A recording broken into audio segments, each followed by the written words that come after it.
fraternal bienvenida a todos, cada uno de ustedes. Vamos a escuchar y desde luego que vamos a disfrutar seguramente la exposición que nos hará nuestro hermano Ricardo Coutinho acerca de la virtud que estamos viendo durante este mes, que es confianza en sí mismo. Te agradezco mucho, querido Ricardo, que hayas aceptado colaborar con la Logia Blavatsky para exponer estos temas acerca de las meditaciones de eh, los extractos de las cartas de los maestros de sabiduría que fueron recopilados por la señora Catherine Vichy. Y estamos directamente conectados ya para escucharte con mucha atención. Así es que adelante y muchas gracias a todos por estar. Adelante, Ricardo. Sí, Enrique, muchísimas gracias. No, al contrario, como siempre, el agradecido soy yo por el reto que nos das y en cada reto que nos encomiendas, pues creo que los que más crecemos somos los que exponemos, ¿no? Porque pues tratamos de dar nuestro mejor papel investigando, leyendo y pues espero que este trabajo que reconozco es pequeño, eh, pues nos sirva a todos para nuestro camino de progreso espiritual que en mi forma de ver es de lo que más nos debe importar para estar aquí compartiendo esta noche. ¿Qué jugo le podemos sacar a estas enseñanzas? ¿Qué práctica podemos empezar a tratar de emprender o tal vez a reforzar a partir de unos pensamientos tan hermosos y tan valiosos que nos dejaron los maestros de sabiduría, el maestro Kach, el maestro M, el maestro S, Serapis, la propia señora Blavatsky y otros escritores teosóficos? Okay. Bueno, como sabemos, bueno, ya lo has mencionado, el libro de Catherine Vichy, y pues estamos en el mes de octubre y vamos a hablar, son temas de pensamientos de los maestros relacionados con la confianza en sí mismo, la confianza en nosotros mismos. Y pues como ya saben, la mecánica es presentar 7 pensamientos que equivalen a 7 días de la semana, en este caso correspondientes al 17 de octubre hasta el día 23 de octubre. El primer día, el primer pensamiento, dice el maestro S. Serapis, en este caso dice: porque el que espera resolver con el tiempo los grandes problemas del mundo macrocósmico, perdón, y conquistar cara a cara al morador, asaltando así por la violencia el umbral donde yacen escondidos los más misteriosos secretos de la naturaleza, debe probar primero la energía del poder de su voluntad, la indomable decisión de triunfar y sacando a la luz todas las facultades mentales ocultas en su Atma y en su inteligencia superior, averiguar los problemas de la naturaleza del hombre y resolver primero los misterios de su corazón. Bueno, cuando yo leí este pensamiento, pues hay muchas cosas para desmenuzar aquí, pero pues me gustaría concentrarme en lo que subrayé en rojo ahí, el poder de su voluntad, que va relacionado desde luego con la confianza en nosotros mismos. Y las palabras que siguen ahí, que dice la indomable decisión de triunfar, creo que es lo que en este mismo párrafo se relaciona con lo que el maestro y todos los autores teosóficos que de repente leemos nos tratan de enseñar, de instruir con lo que se refieren cuando hablan del poder de la voluntad. Sabemos que el concepto de la voluntad en teosofía es sumamente importante y sabemos que es uno de los, vamos a decir, poderes que podemos practicar y que podemos reforzar como seres humanos para usarlos en nuestro bien, en nuestro crecimiento espiritual. Como en otras charlas he intentado hacerlo, pues me di a la tarea de buscar pensamientos de, de otros textos teosóficos, como la clave de la teosofía, como la misma doctrina secreta, el mismo glosario teosófico, conceptos que ayudan a entender lo que los maestros nos están tratando de enseñar. Y con respecto al tema de la voluntad o volición, a veces también escuchamos la palabra volición, que viene a ser un sinónimo de voluntad. Vemos este texto de la doctrina secreta, volumen 1 de Cosmogénesis, de la señora Blavatsky. Y fíjense lo que dice aquí la señora Blavatsky. Dice, el universo, para que nos demos cuenta de lo importante que es la voluntad. Dice, el universo es elaborado y dirigido de dentro a fuera. Tal como es arriba, es abajo. Así en los cielos como en la tierra. Y el hombre, el microcosmo y la copia en miniatura del macrocosmo, es el testimonio viviente de esta ley universal y de su manera de obrar. Vemos que cada movimiento externo, acción, gesto, sea voluntario o mecánico, orgánico o mental, es precedido y producido por un sentimiento o emoción internos, por la voluntad o volición, y por el pensamiento o mente. Y lo mismo sucede con el universo externo o manifestado. Todo el cosmos con K, sabemos que cuando la señora Blavatsky lo escribe con K se refiere a todas las galaxias, a todo el universo, mucho más allá de nuestro propio sistema solar. Todo el cosmos es dirigido, vigilado y animado por series casi interminables de jerarquías de seres sensibles, teniendo cada uno de ellos una misión que cumplir, y quienes, ya se les llame por un nombre o por otro, Diancho, Hans o ángeles, son mensajeros, en el sentido tan solo de ser agentes de las leyes kármicas y cósmicas. Es decir, las leyes kármicas y cósmicas todavía están por arriba de los Diancho, Hans o ángeles, como normalmente se le llama en la tradición cristiana. Y continúa la señora Blavatsky, varían hasta el infinito en sus grados respectivos de conciencia y de inteligencia. Está hablando de esta serie interminable de jerarquías. Y el llamarlos a todos espíritus puros, sin mezcla alguna terrena, sobre la que el tiempo hará presa algún día, es tan solo tomarse una licencia poética. Pues cada uno de estos seres, o bien fue o se prepara para convertirse en un hombre, si no en el presente Manvantara, en uno de los pasados o en uno de los futuros. Cuando no son hombres incipientes, son hombres perfeccionados, y en sus esferas superiores, menos materiales, difieren moralmente de los seres humanos terrestres tan solo en que se hallan libres del sentimiento de la personalidad y de la naturaleza emocional humana, dos características puramente terrenas. Aquí la señora Blavatsky nos enseña eh, el, el espejo, el paralelismo, la relación que existe en lo que conocemos como el microcosmos y el macrocosmos. Y la teosofía nos recalca muchas veces que el ser humano es la copia en miniatura, la copia en pequeño de ese macrocosmos.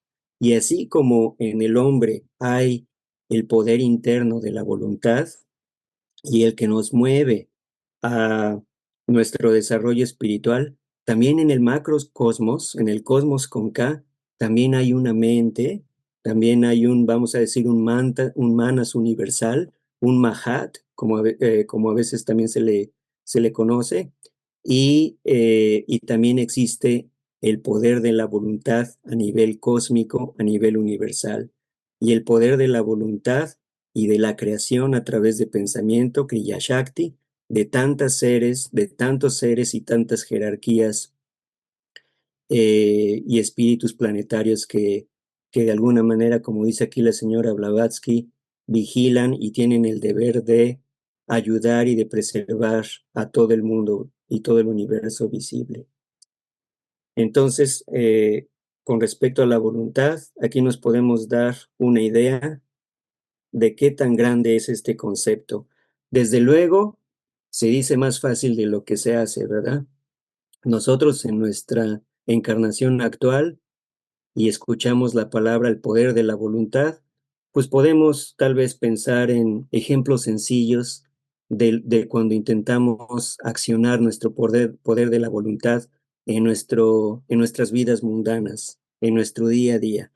Tal vez si tenemos algún vicio y de repente decidimos ya no tener ese vicio, sea cual sea, tenemos que aplicar el poder de la voluntad.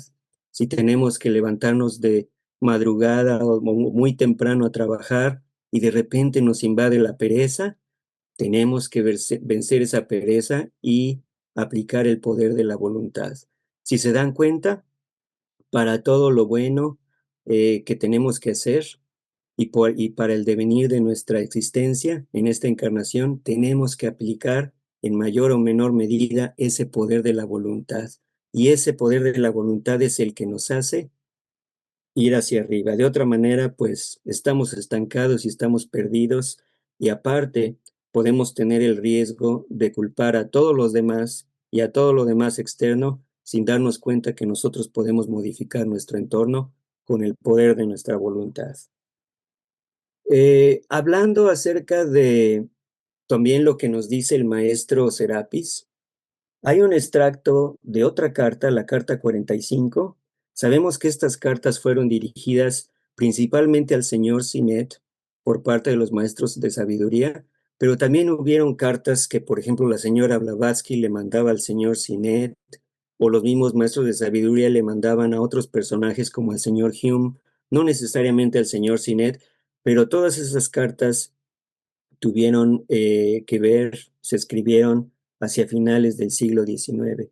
Esta carta es de 1882 y dice el maestro, mire a su alrededor, amigo mío, le está hablando al señor Sinet, vea los tres venenos. El concepto de los venenos es un concepto muy budista. Eh, y vean cómo lo va a decir el maestro aquí.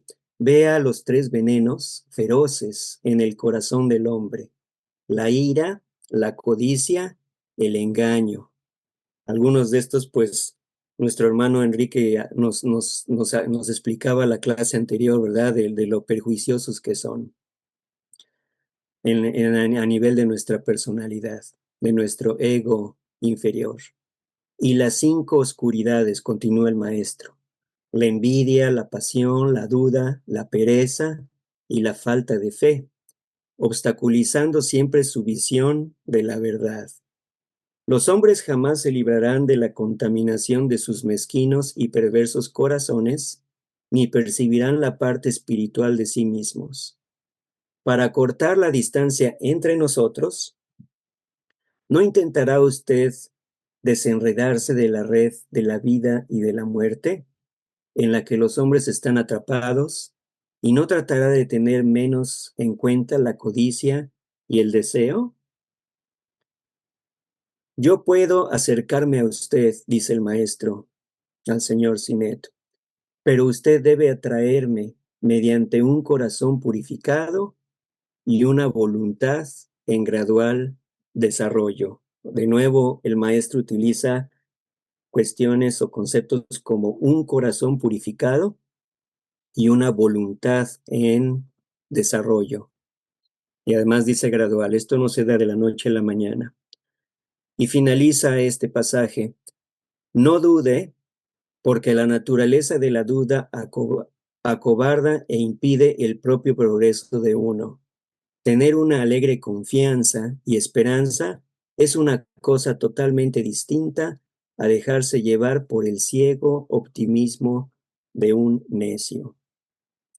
Y bueno, este pensamiento creo que nos refuerza el pensamiento del 17 de octubre que hablas otra vez sobre el poder de la voluntad y donde nos dice el maestro Serapis, la indomable decisión de triunfar y sacando a la luz todas las facultades mentales ocultas en su atma, en el atma de nosotros, de cada uno de nosotros, y nuestra inteligencia superior.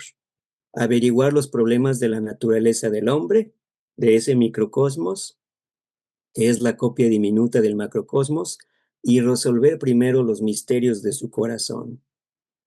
Hay que conocer nuestro corazón, es la invitación de los maestros y de la señora Blavatsky. Hay que conocer nuestro corazón, hay que purificar nuestro corazón, nuestras intenciones, nuestros pensamientos, hay que purificar nuestros vehículos para tratar de estar mejor preparados en ese acercamiento a los maestros.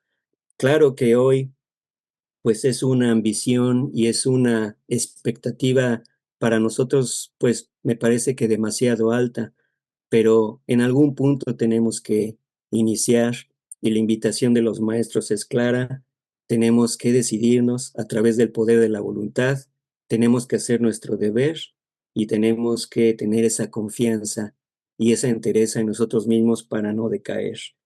Enrique nos explicaba en la clase pasada lo dramático que es para los seres superiores, los maestros de sabiduría y a grandes maestros como el maestro Buda y el maestro Jesús, lo dramático que es cuando uno se deja tentar, todo lo ganado y todo lo abonado, ese capital de progreso espiritual se puede perder. Sí, elegimos irnos por el camino de la izquierda en lugar de por el camino de la derecha. Es un camino muy peligroso y demanda nuestra atención absoluta. El siguiente pensamiento del día 18 de octubre es un pensamiento corto del maestro KH y nos dice el maestro, abandónate pues a tu propia suerte en manos de la justicia, y pone la justicia con mayúsculas. Y no temas nunca porque su respuesta será absolutamente justa. Cuando pensamos en el tema de la justicia y que su respuesta será absolutamente justa, la primera cosa que pensé al leer esto es en la ley del karma, porque como sabemos la ley del karma es una ley justa, retributiva, que concatena y que une a las causas con sus efectos.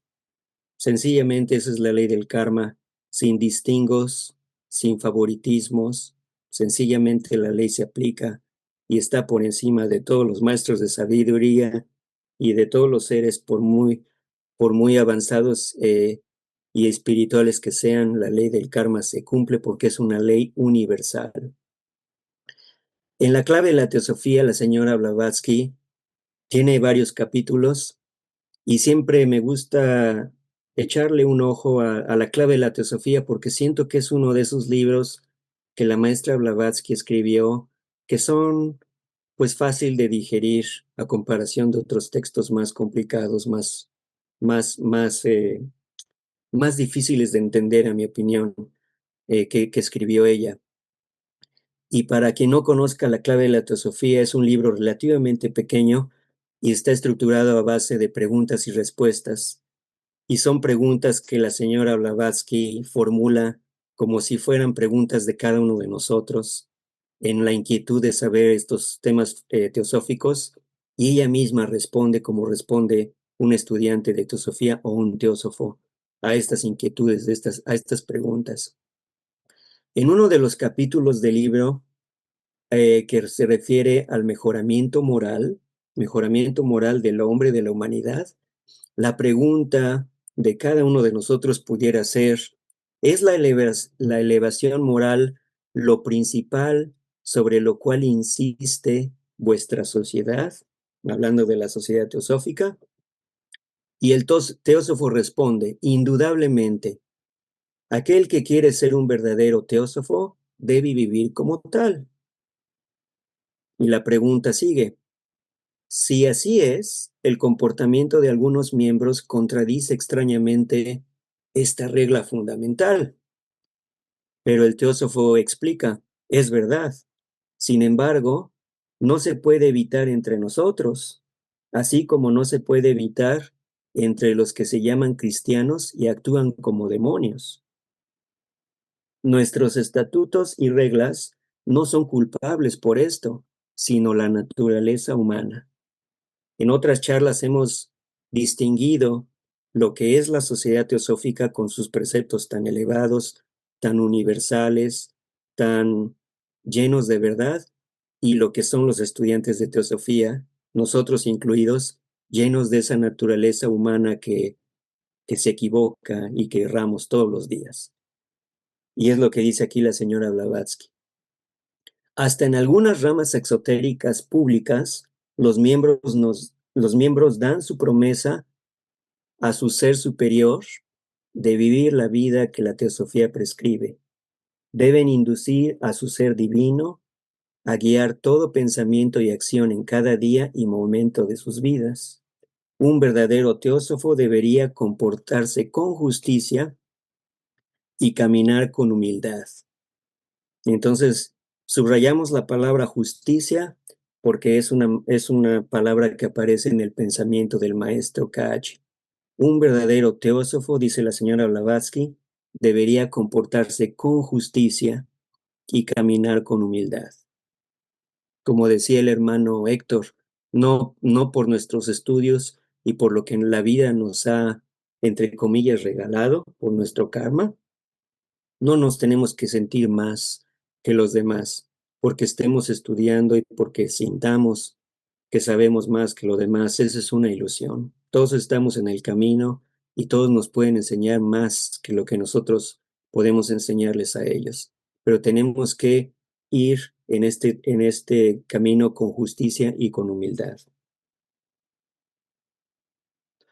En la misma clave de la teosofía, pero en otro apartado, en otro capítulo que se llama La conciencia después de la muerte y después del nacimiento, después de varias preguntas y respuestas, así como les decía, ¿no? Que pregunta una persona y el teósofo le responde, encontramos este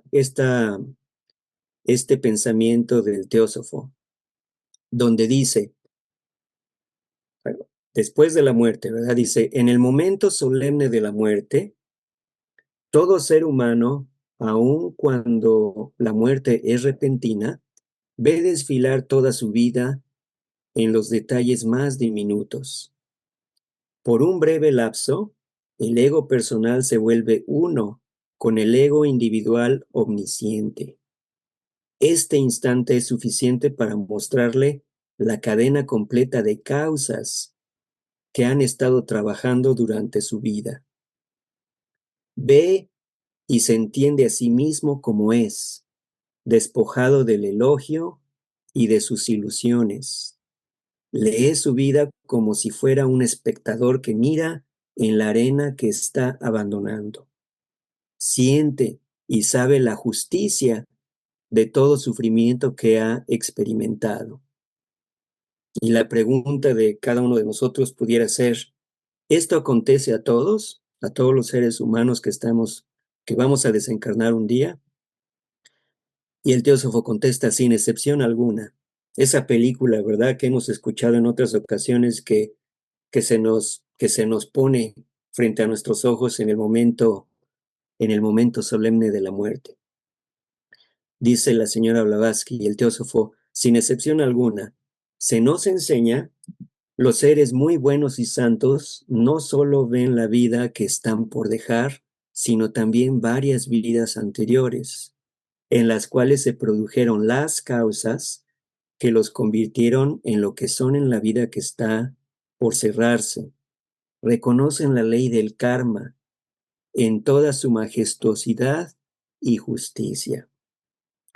Me pareció interesante poner este pensamiento. Aparentemente diríamos, bueno, ¿qué tiene que ver la muerte y el nacimiento con el pensamiento de la justicia? Pero va relacionado con lo que les decía yo. Cuando yo pienso en justicia, la primera cosa que me cruza por mi mente es ley del karma, como una ley justa, retributiva. Y aquí la señora Blavatsky nos habla de las causas, ¿verdad? Las causas esas semillitas que vamos germinando todos los días, consciente o inconscientemente en nuestras vidas. Se dice que este es el mundo de las causas, para luego haber otro mundo de los efectos, ¿verdad? En nuestras vidas futuras. Estos seres que son más adelantados que nosotros, dice aquí, muy buenos y santos, no solo ven la vida que están dejando en esta película, sino pueden, se nos enseña, dice la señora Blavatsky, pueden ver varias vidas anteriores y reconocen la ley del karma en toda su justicia, en toda su majestuosidad. La ley del karma es una ley justa. Cuando el maestro Kachi nos dice, abandónate pues a tu propia suerte en manos de la justicia y no temas nunca porque su respuesta será absolutamente justa, una interpretación que podemos darle es, ten confianza en la ley del karma, porque la ley del karma es justa. Más allá, vigila tus acciones, vigila tus palabras, vigila tus pensamientos, porque todas esas son causas. En todo momento estamos haciendo karma, nos demos o no nos demos cuenta, desde que nos levantamos hasta que nos acostamos cada día, a cada hora, estamos generando karma. Entonces, es una ley justa y tenemos el deber de vigilar estas causas porque finalmente los productos de esas causas los vamos a padecer o los vamos a disfrutar nosotros mismos. Ningún ser antropomórfico, ningún Dios, ningún Jehová, nadie se va a responsabilizar por nosotros, somos nosotros mismos los que nos tenemos que responsabilizar de nuestros destinos. Ok, pasamos al pensamiento del día siguiente, 19 de octubre. El maestro M nos dice, un sentido constante de servil dependencia a una deidad que él considera como la única fuente de poder, hace que un hombre pierda toda la confianza en sí mismo. Recordemos que estamos hablando de la confianza en sí mismo. Y todo estímulo de actividad e iniciativa. Fíjense lo importante que va a decir aquí el maestro. Habiendo empezado por crear un padre y un guía para él, se convierte en un niño y permanecerá así hasta su vejez, esperando ser llevado de la mano, lo mismo en los más insignificantes que en los más importantes acontecimientos de su vida. Y bueno, una interpretación a este pensamiento, que ya lo hemos estudiado en charlas anteriores, nos viene otra vez de la clave de la teosofía. Voy a leer una serie de preguntas y respuestas que tal vez nos vamos a ir un poquito para atrás, pero que creo que valen la pena para poner el contexto de lo que creo que el maestro nos está queriendo enseñar en este pensamiento. En el capítulo llamado ¿Es necesario rezar?, la pregunta de uno de nosotros pudiera ser, ¿creen ustedes los teósofos, nosotros, creen en la oración y oran alguna vez? Y el teósofo responde, no, actuamos en lugar de hablar. Y la pregunta es, ¿ustedes no rezan ni al principio absoluto? Y la respuesta del teósofo es, ¿y para qué? Siendo personas muy atareadas en hacer, no tanto en repetir, sino en hacer, en actuar, no podemos darnos el lujo de perder el tiempo en dirigir oraciones verbales a una abstracción pura. El universo visible depende, para su existencia y fenómenos, de la acción recíproca de sus formas y sus leyes, y no de oración u oraciones.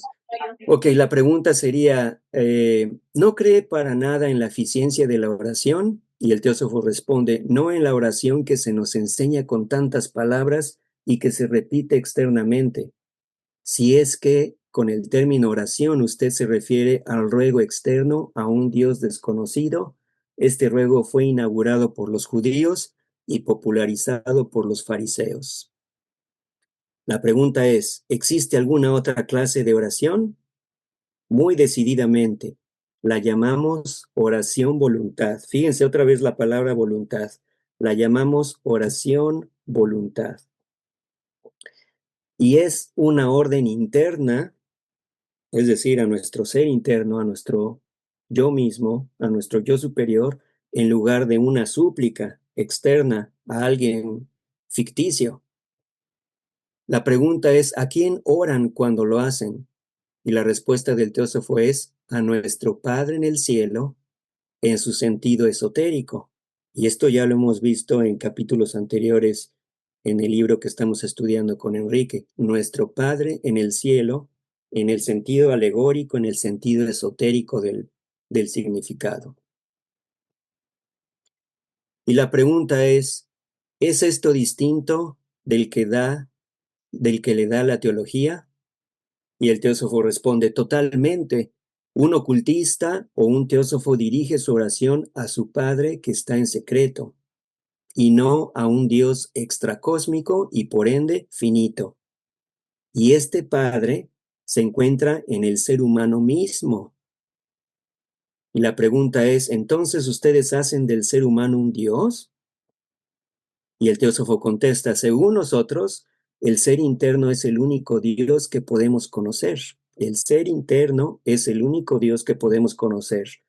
Llamamos nuestro Padre en el cielo a esta esencia deífica que conocemos dentro de nosotros, en nuestro corazón y conciencia espiritual, y que no tiene nada que ver con la concepción antropomorfa que podamos formular en nuestro cerebro físico o en su fantasía.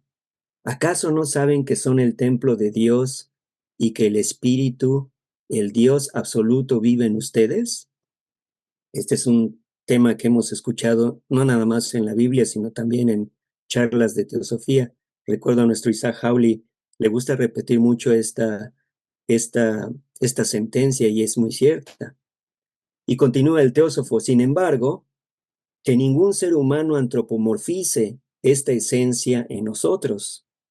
Como la gran mayoría de las personas es intensamente egoísta y reza solo para su bien, pidiendo que se les dé su, entre comillas, pan de cada día, en lugar de trabajar por este, y rogándole a Dios que no los deje caer, entre comillas, en la tentación, liberándolos del mal, solo al suplicante, por supuesto. El resultado es que la oración, como se entiende ahora, es doblemente perniciosa, doblemente perjudicial. Inciso A, mata en el ser humano la confianza en sí mismo. Estamos hablando de la confianza en sí mismo y es algo que nos decía el maestro. Esta oración, de esta manera, mata en el ser humano la confianza en sí mismo.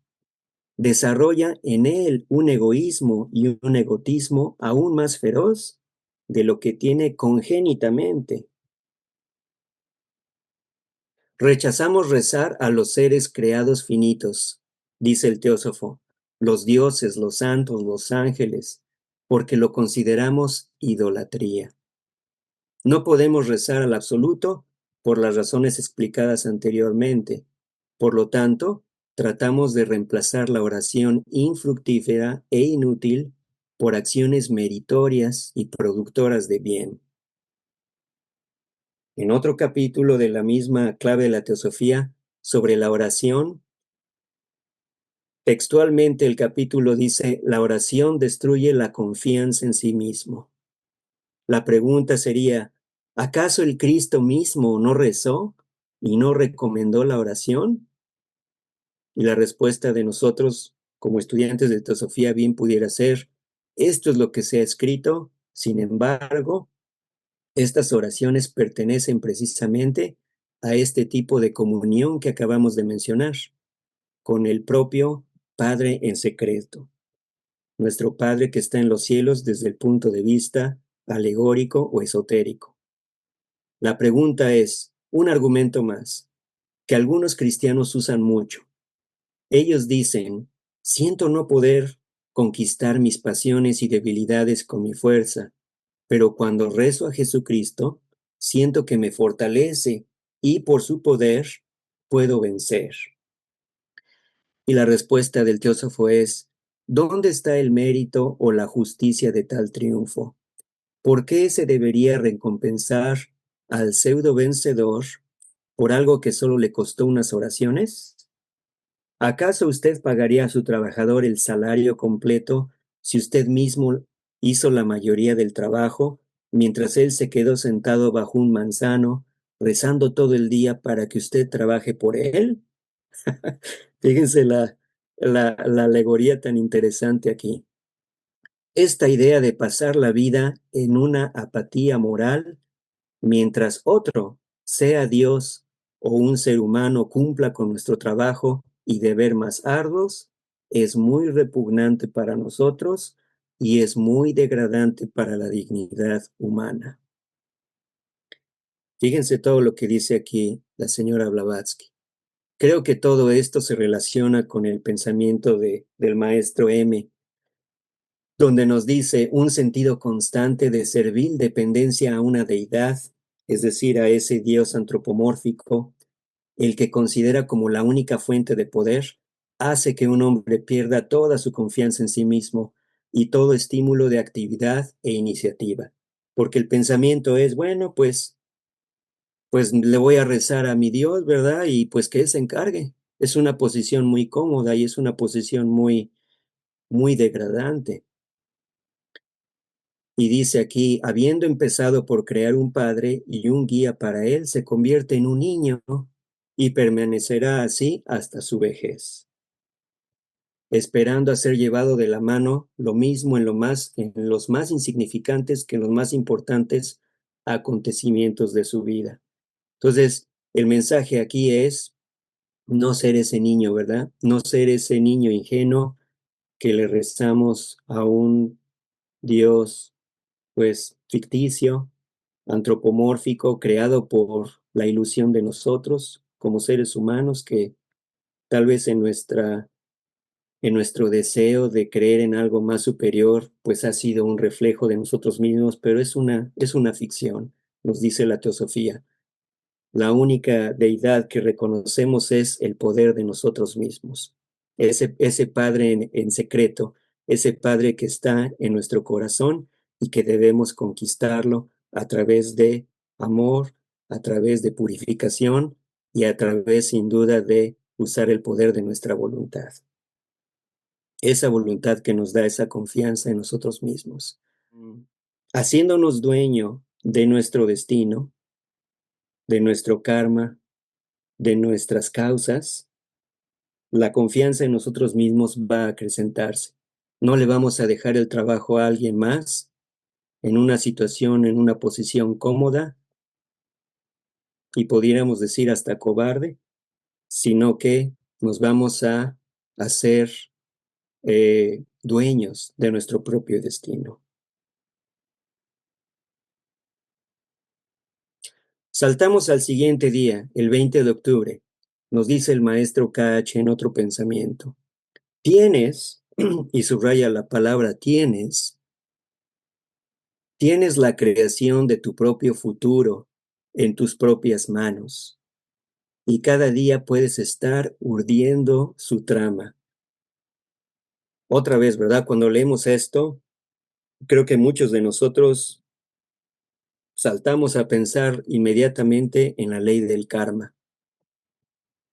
La creación de tu propio futuro en tus propias manos y cada día puedes estar tejiendo esa telaraña, ¿verdad? Urdiendo su trama. Y bueno, quiero remitirme a otro pensamiento del mismo maestro KH, que precisamente vimos la clase pasada, hace una semana, expuesta de una manera magistral, brillante por nuestra hermana Rosy, y que creo que este pensamiento a mí en lo personal, cada vez que lo leo, me retumba en el corazón. Y se los digo con toda honestidad, me hace vibrar porque qué profundidad y qué belleza de pensamiento. Nos dice el maestro KH, hay innumerables páginas en la historia de tu vida todavía por escribir.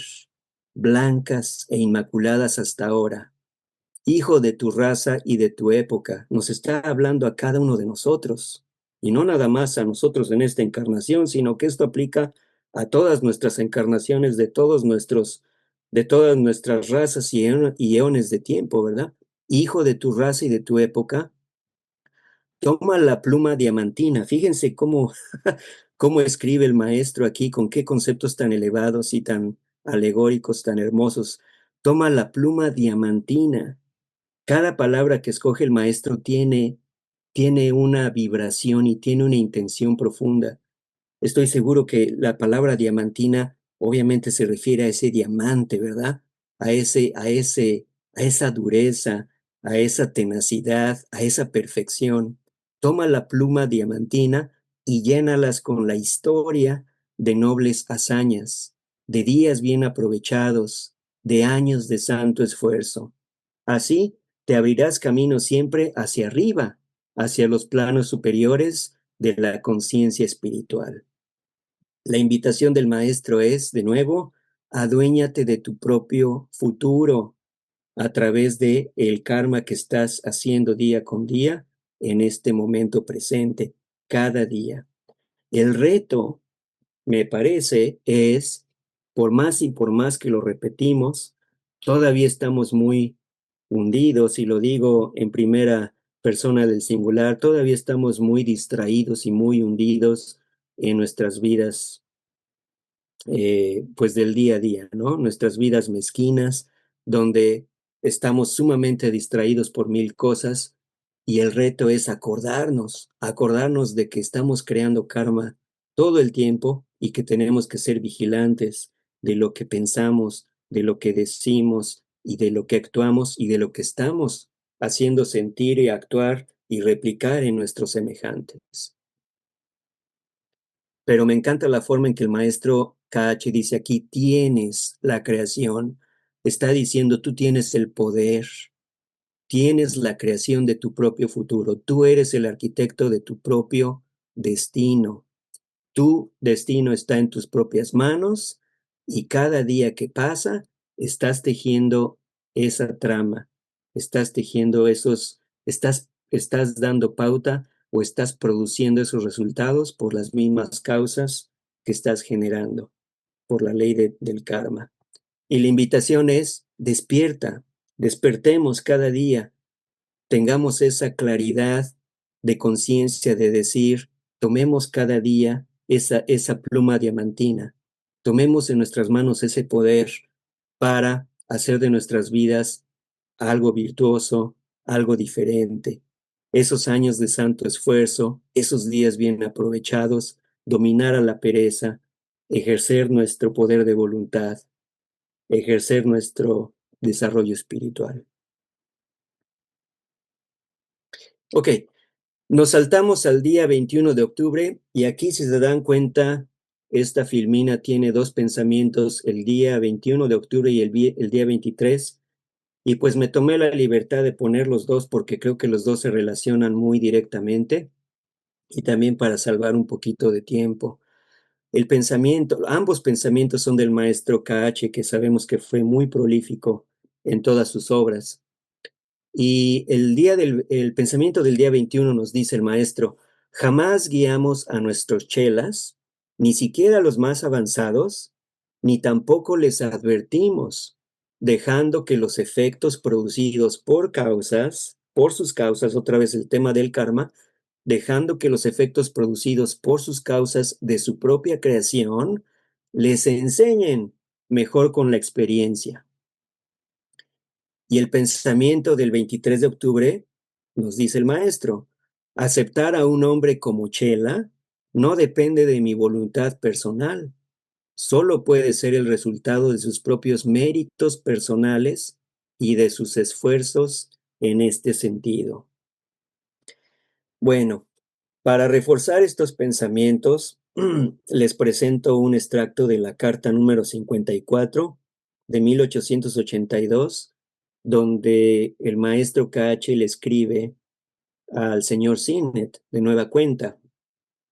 Es una carta, ahí pongo con rojo más o menos el contexto de la carta, donde esta persona, este inglés, fue otro personaje inglés llamado C.C. Massey, y lo pueden googlear ahí, su biografía aparece un poquito en el internet, pero en resumidas cuentas, este fue otro personaje inglés, me parece que abogado de profesión y simpatizante, vamos a decirlo así, del movimiento teosófico, pero que después pues se dejó llevar por ciertos pensamientos de ciertas personas y de ciertos complots, vamos a decirlo así, y su opinión y su imagen para con la señora Blavatsky cambió.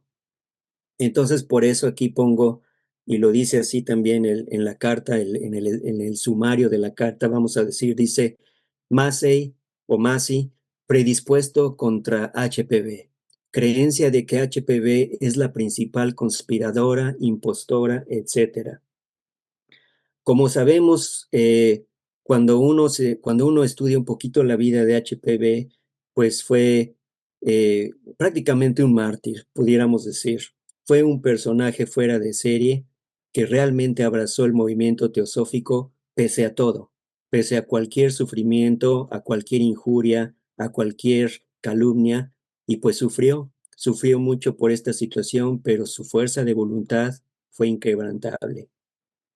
Entonces, extractos pequeños de esta carta dicen así: ¿qué hacer con la mente de C.C. Massey tan llena de prejuicios contra la autora de Isis, es decir, contra la señora Blavatsky, y contra nosotros mismos, los maestros de sabiduría? Usted quizás se preguntará, le dice al señor Sinet, usted quizás se preguntará, ¿por qué nosotros no hemos intervenido? El tema de la intervención de los maestros, ¿por qué intervienen o no intervienen? ¿Por qué nosotros no hemos intervenido? ¿Por qué nosotros, los protectores naturales de los fundadores, como el señor Olcott, como la señora Blavatsky y otros, sino de la sociedad teosófica, no hemos detenido tan vergonzosas conspiraciones? Y continúa la carta. El hecho es que hasta la última y suprema iniciación, todo chela e incluso algunos adeptos es abandonado a sus propios medios y recursos. Nosotros hemos de librar nuestras propias batallas, y el conocido dicho de que el adepto se hace a sí mismo, nadie lo hace, es cierto al pie de la letra. Puesto que cada uno de nosotros es el creador y el productor de las causas, otra vez tema de karma, que conducen a estos o a aquellos resultados, no tenemos más que cosechar lo que hemos sembrado. La vida y la lucha por el adeptado serían demasiado fáciles si todos tuviéramos detrás de nosotros unos barrenderos que barriesen los efectos que hemos generado con nuestra propia imprudencia y nuestra presunción. Antes de que se permita a los chelas dedicarse al mundo, se les dota de todos los poderes más o menos clarividentes y se les deja en pleno uso de sus poderes, cualesquiera que estos sean. ¿Por qué no los usan? Así, paso a paso, y después de una serie de contratiempos, el chela aprende, por propia experiencia, a reprimir y a guiar sus impulsos, pierde su irreflexión, su presunción, y nunca vuelve a caer en los mismos errores.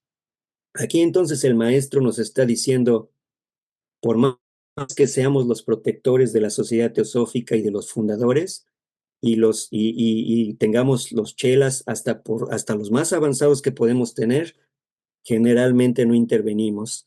Generalmente dejamos que estén solitos a su suerte, entiéndase a su suerte de sus propios karmas, y que ellos mismos aprendan por su experiencia, que ellos mismos hagan, que produzcan sus causas y tengan sus resultados, y que por experiencia aprendan. Aquí dice algo muy importante: el adepto se hace a sí mismo, nadie lo hace. Esto es algo similar a cuando decimos el líder, ¿verdad? Hemos escuchado por ahí, el líder se hace y no nace. Aquí algo similar, aquí podemos decir el adepto se hace a sí mismo, no nace siendo adepto, ¿verdad? o no le baja del cielo, nada más porque sí. Se hace a sí mismo. La misma carta continúa, y creo que este es los últimos extractos de esta carta, de estos pensamientos. Dice el maestro: todo ser humano posee en su interior vastas potencialidades, y la obligación de los adeptos es rodear al aspirante a chela de circunstancias que le capaciten para tomar el sendero de la derecha, si posee en sí la capacidad. No somos más libres de negar la oportunidad a un postulante de lo que somos para guiarle y dirigirle hacia el adecuado camino a seguir.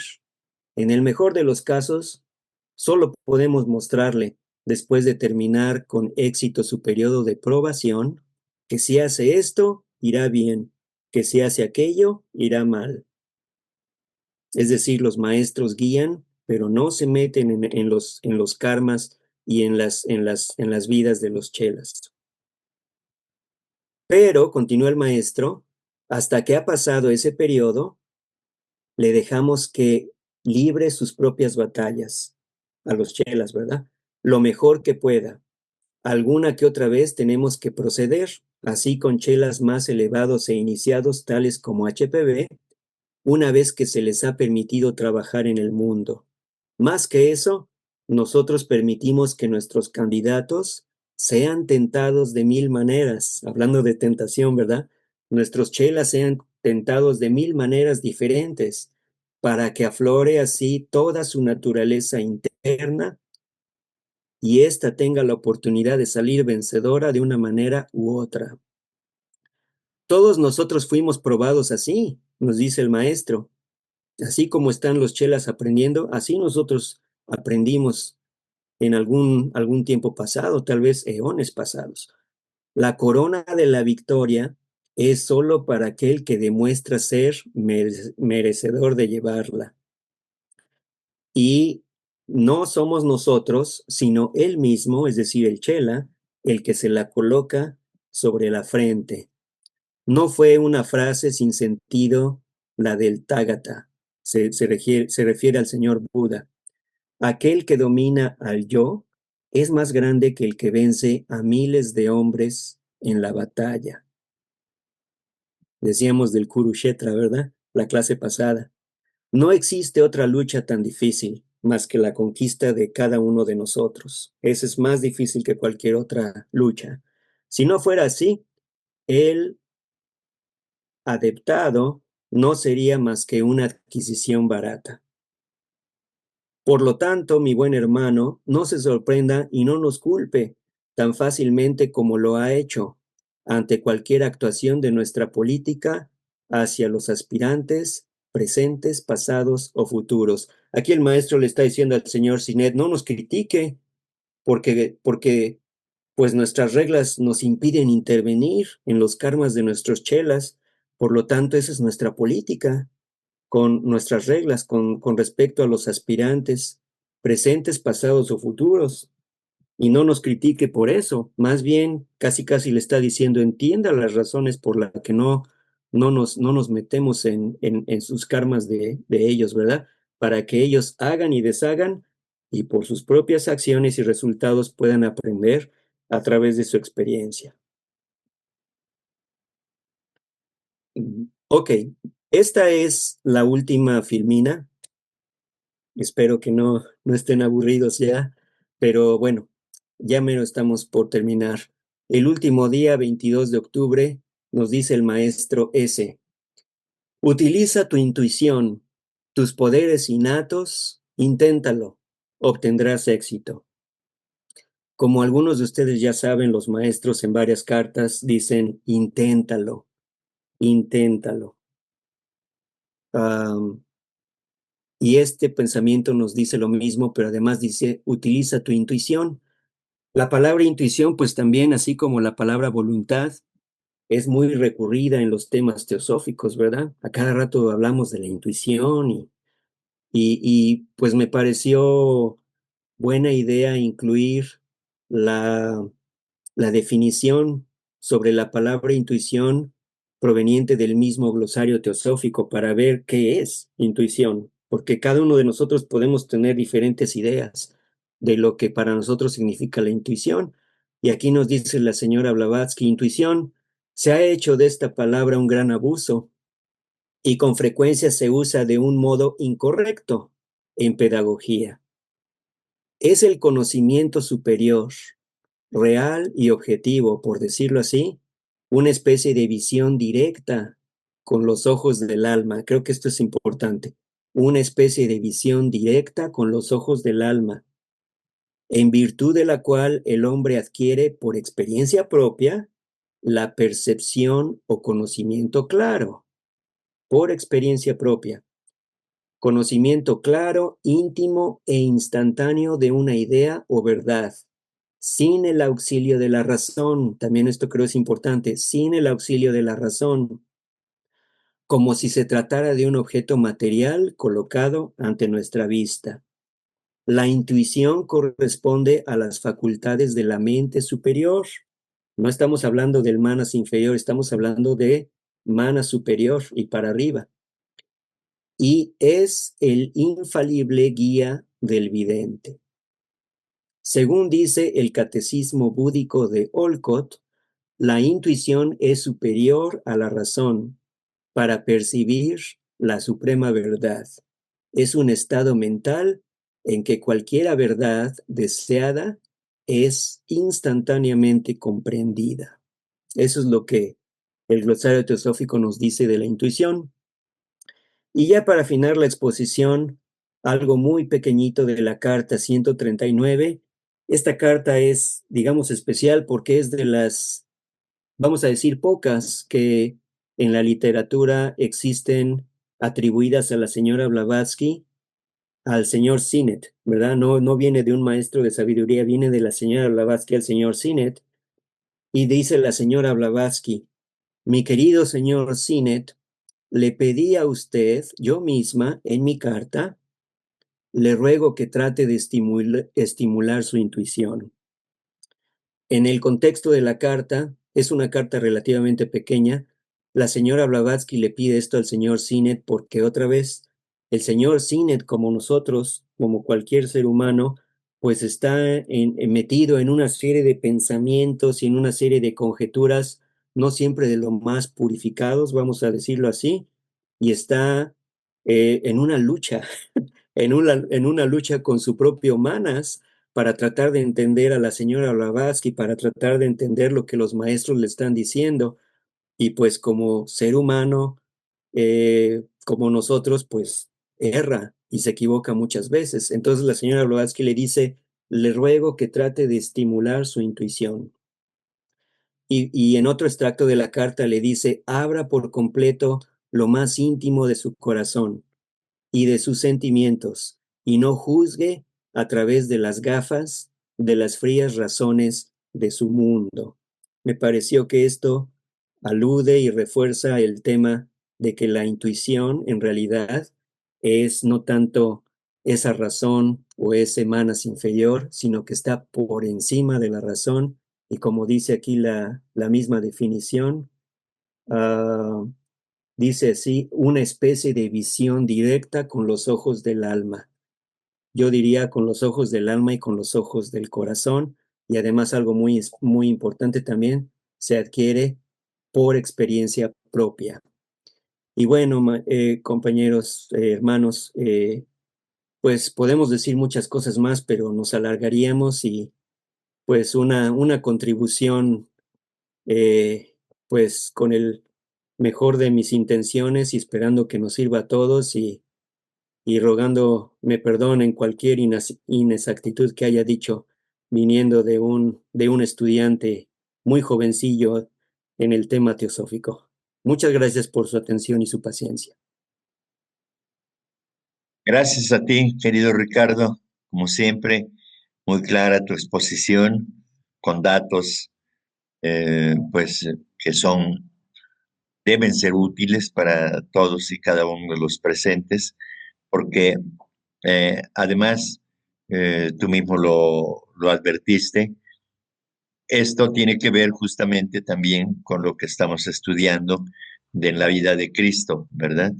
está muy relacionado, parece que fue preparado y como no hay casualidades, sino hay causalidades, entonces con estos pensamientos se refuerza el, el- el aspecto de la vida de Cristo relacionada con las tentaciones, ¿no? En este caso. Y claro, eh, finalmente, pues felicitarte y pues adelante. Y eso no tiene nada que ver con tu última expresión. Eres una, eres un alma, eres un alma que ya ha tenido conocimientos teosóficos, no de ahora, sino de antes, y eso se demuestra a través de tu actitud de servicio, de colaboración, de servicio hacia, hacia los demás y particularmente a quienes nos favorecen con su presencia, con su atención hoy por hoy, y eso es algo que debemos valorar todos. Tu actitud, desde luego, serena y amable, siempre llena de disposición hacia la colaboración, pues habla de un ser humano que ya tiene un recorrido a través del aprendizaje de estos conocimientos. Y en eso estamos todos, por supuesto. Los que no se atreven a hablar tienen guardado un secreto allí, un tesoro, y bueno, como quiera que sea, con sus pensamientos nos ayudan también a inspirarnos cuando la inspiración nos llega, pero es la inspiración de todos los que están presentes. Así que, pues todos participamos y a todos les agradezco, particularmente en esta ocasión a ti, querido Ricardo. Gracias por tu aportación. Primeramente, mi Rick, pues siempre nos dejas muy contentos. Tus explicaciones siempre son magistrales, me encantan, me encantan. Como te dije la vez pasada, ya estaba yo lista con mi combo y hasta con mi cajita feliz para escucharte. Me fascina cómo lo explicas de una manera extraordinaria. Fíjate que me impactó mucho ahorita lo que estábamos viendo de las tentaciones y todo. Como, bueno, pues aquí lo que la maestra Blavatsky también, creo que en la revista de Theosophist, ella llegó a comentar que esta cuestión de la oración es porque generalmente el occidental únicamente le reza en primer lugar pues a un señor, no a una divinidad, porque pues ve a la divinidad como una persona, que no es eso, ¿verdad? Sabemos que es una vida una conciencia universal, más allá de nuestra comprensión. Entonces, pues como un niño, como tú decías, pues quiere que todo le haga, ¿no? Y tiene terror a los problemas, que no son problemas, sino oportunidades. Entonces, aquí se menciona mucho de que el hombre, todos los seres humanos, las mujeres, los hombres, todos tenemos que pasar nuestras propias batallas, nuestras propias pruebas. Es que si no hubiera pruebas, pues no podríamos evolucionar. Entonces imagínate estarle rogando a la divinidad de que, ay, no, que quítame los problemas, no me des pruebas, no me des, líbrame del mal. Entonces, pues nosotros no podríamos aprender. Lamentablemente, pues cuando se está pidiendo es siempre para puro egoísmo, ¿no? Y que yo y mi familia nada más para nosotros y para los demás nada, ¿no? Entonces, muy diferente a los pronunciamientos de Oriente, y sobre todo los del budismo, que siempre es para ofrecer, ¿no? Ofrecer lo mejor de mí, dar lo mejor de mí. Inclusive hay un pronunciamiento de Buda que a mí me llena mucho, que dice así, que todos los seres que estén atormentados por los sufrimientos de cuerpo, mente y espíritu, obtengan un océano de felicidad y alegría en virtud de mis méritos pasados, presentes y futuros. Si te fijas ahí, yo no estoy pidiendo nada para mí, sino ofreciendo todo lo mejor que podamos hacer por todos los seres, ¿no? Sin nada de egoísmo. Y bueno, pues aquí en ningún momento estamos pidiendo ser niñitos y que nos quiten los problemas y que pues déjalo, o como mucha gente dice, pues, ay, Jesús que se encargue de todo, ¿no? Y echarlo más al pobre maestro cuando nosotros no queremos hacer nuestra responsabilidad, ¿no? Entonces, eso ha sido un problema porque pues en realidad cuando uno manda pensamientos a lo alto, así, pero para el bien de los demás, o ofrecer más que pedir, sino que actuemos, a trabajar por los demás y por nosotros es una acción que debemos retomar, ¿no?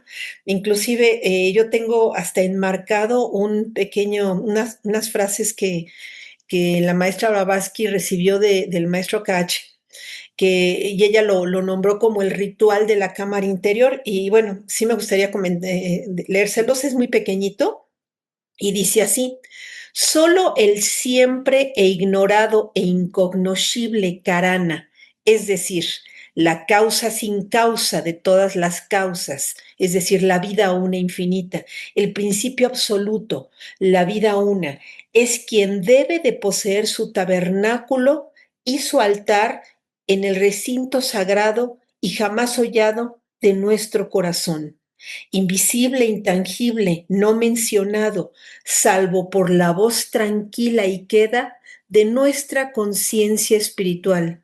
Quienes rinden culto a ese yo superior, a ese Padre en secreto, a esa luz interna, deben hacerlo en el silencio y en la soledad santificada de sus almas, haciendo a su espíritu único mediador entre ellos y el espíritu universal, siendo sus buenas acciones los únicos sacerdotes y sus intenciones pecaminosas, las únicas víctimas visibles y objetivas sacrificadas a la presencia. Wow, yo cuando lo escuché dije, no, esto lo tengo que enmarcar, es extraordinario, ¿no? No hay esa luz tan grande que está dentro de nosotros, que es parte, es una gota de ese océano de amor infinito que es la divinidad. Entonces, bueno, pues ya no me quiero extender, solamente felicitarte y por esos ejemplos tan extraordinarios que nos pones de dejar de ser niños, de ser dependientes, de trabajar en nuestro interior y con esa fuerza divina que tenemos, trabajar por los demás seres. Gracias, mi querido Rick, y preciosa tu exposición. Gracias. Gracias, Rosy. Y como siempre, magistral tus comentarios que refuerzan por lo menos más de un tópico de la charla. O sea, lo que me acabas de leer, hace cuenta que casi es una manera todavía más bella, creo yo, de lo que yo les presenté y que obviamente no es trabajo mío, sino nada más es copiar y tratar de hacer un esfuerzo de interpretación, si tú quieres, o leer y sentirlo, ¿verdad? Pero el tema es, y como decía, y esto va por mí en primer lugar, eh, por más que lo repitamos y por más que lo leemos y por más que lo estudiamos, creo que el reto más allá es realmente llevarlo a la práctica y que lo hagamos, que nosotros nos adueñemos de eso, porque como dice el refrán, es más fácil decirlo que hacerlo. Y creo que ahí está el reto que nos tenemos que poner. Ok, bueno, ya lo estudiamos, ok, ya nos entusiasmó, ya nos hizo vibrar. Ahora entonces, ¿cómo lo puedo trasladar a mi día a día, no? Y empezar con lo pequeño, no vamos a pretender dar un salto gigantesco, ¿no? No vamos a correr antes de gatear, pero pues ejercer esa fuerza de voluntad y tratar de decir, bueno, ¿qué puedo hacer? ¿Qué puedo hacer por mí mismo y que se va a traducir eventualmente en hacer bien a los demás? Y me encantan los pensamientos que nos compartes. Y siempre te voy a agradecer el video que me mandaste esa noche del gran Shantideva, porque ese video me tocó en mis fibras más profundas de mi corazón y lo guardo muy cerquita de mí siempre. Muchísimas gracias, Rosy. Gracias a ti, mi querido Rick. ¿Qué tal? Muy buenas noches.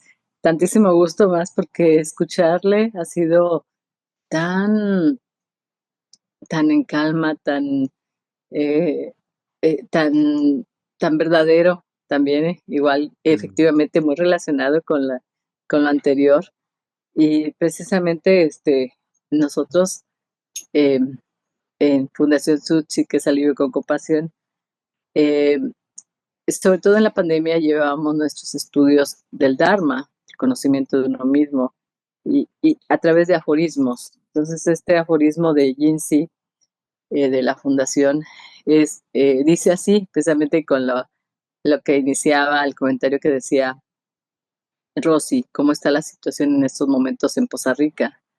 En vez de preocuparte por la situación de nuestra sociedad, ¿por qué no reemplazar esta preocupación con firmeza y dedicación para así contribuir con amor?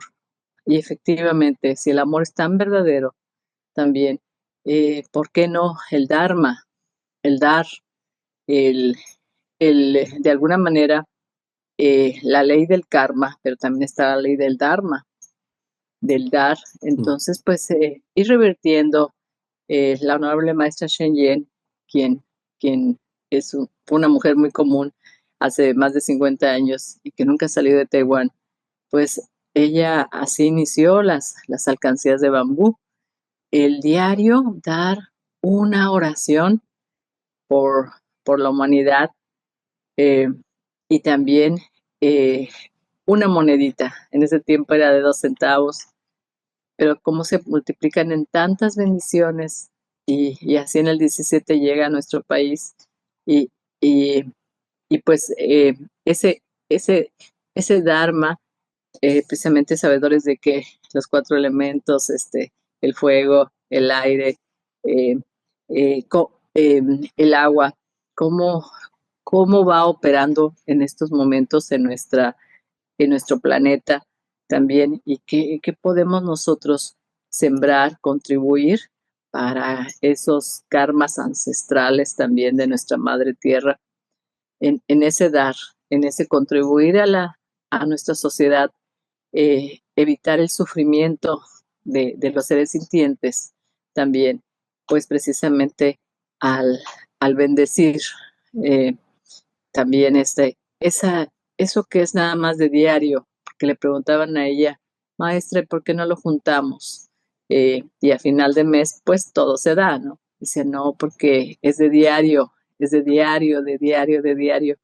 Y pues efectivamente en estos momentos nuestros hermanos lo están pasando mal, pero como dice aquí de nuestra sociedad, ¿por qué no reemplazamos esa preocupación con firmeza y dedicación para así contribuir con amor? Y, y veía, ¿no?, que ahora pues la sociedad nos hemos venido organizando un poco más precisamente para hacer llegar a las manos y sabe, verdaderamente es una organización impresionante de los jóvenes, de las mujeres. Yo veía hoy de los universitarios precisamente, cómo van haciendo los acopios, cómo consiguen el transporte y cómo llega a las manos de quien más lo necesita, o cómo los mismos lugareños de un lugar pues van a Álamo, Veracruz, que tengo el gusto de conocer hace años también. Esos lugares donde huele a naranjas y te sientas eh, en una, en una cocina también y te exprimen el jugo de naranja luego, luego. Entonces, ahorita, pues, ¿cómo llega toda esa ayuda? Pero no es nada más la ayuda, llega el amor, llega eh, el, el conocimiento de algo verdadero, precisamente como lo que expuso Ricardo precisamente y antecesor, el de diario, de diario, de diario. ¿Qué tanto podremos hacer y qué tanto esas gotitas de agua crean grandes ríos, grandes océanos? Muy bien, Rosy, muchísimas gracias. Gracias, María Rosa. Pues esto que les presenté nada es mío, o sea, todos estos pensamientos o son de los maestros de sabiduría o son de la maestra Blavatsky. Lo único que hice fue leer un poquito y tratar de armar un pequeño rompecabezas con lo que me pareció eran ideas que reforzaban, pero al fin del día el trabajo es de cada uno de nosotros. Al fin del día el reto es estudiar, reflexionar, interiorizar estos conceptos y pues como decía, no nada más quedarnos ahí, ¿no? A nivel intelectual con ello de decir, oh, qué hermoso, ¿no? Esto realmente es hermoso, pero si nada más se queda en el intelecto, pues por ahí alguien decía, ¿no? Es como el sembrador que tiene las semillas en su morral, pero que nunca las sembró. Entonces, pues, ¿qué cosecha va a dar, no? Así son nuestros libros, ¿no? Así son estos textos, así son estas charlas, ¿no? Son esas semillas, pero si esas semillas se quedan en el morral y en lugar de nosotros hacerlas germinar, y cosecharlas, pues se quedan en el morral, pues nada más se van a quedar en nuestro cerebro, ¿no? En nuestro intelecto, como frases bellas y pues tal vez inspiradoras, pero tú nos pones un ejemplo, ¿verdad? De lo que es ir más allá y de ayudar más activamente a nuestros hermanos, como acabas de decirlo, y acabas de darnos un ejemplo de lo que la misma maestra Blavatsky dice: nosotros no rezamos, nosotros actuamos y estamos demasiado ocupados en el actuar. Entonces, ¿para qué perdemos nuestro tiempo en rezarle a un ser externo ficticio creado por el ser humano? Mejor actuamos y mejor nos dedicamos a nuestro Padre en secreto, ¿verdad? Muchísimas gracias, Rosy. Gracias, Ricardo. Con esto vamos a dar por concluida la exposición de este día, reiterando mi agradecimiento nuevamente, Ricardo, por tu exposición y a quienes participaron, que están en silencio, pero que están ahí. Es importante que estemos aquí, contribuyendo de esta manera, como decía hace rato, sus pensamientos, aunque no son expresados a través de la verbalización de las ideas, son energías que viajan en nuestro entorno y que nos inspiran, desde luego, a poder expresar lo que expresamos. Y Ricardo decía, no es nada mío de lo que expuse, pero yo le voy a decir que está mintiendo, porque después de lo que nos expone, de lo que nos comparte, de los maestros, de la señora Blavatsky y demás, también él hace su aportación personal, interpreta lo que se quiere decir, lo explica, y entonces eso nos ayuda a aclarar mejor las ideas que son expuestas por la señora Blavatsky y los maestros de su sabiduría. Así que, pues gracias por todo ello, Ricardo, y bueno, pues vamos a concluir en esta ocasión nuevamente, invitándolos a que la próxima semana nos acompañen. Seguimos con el mismo tema de la confianza en sí mismo. Muchas gracias, buenas noches, nos vemos hasta la próxima.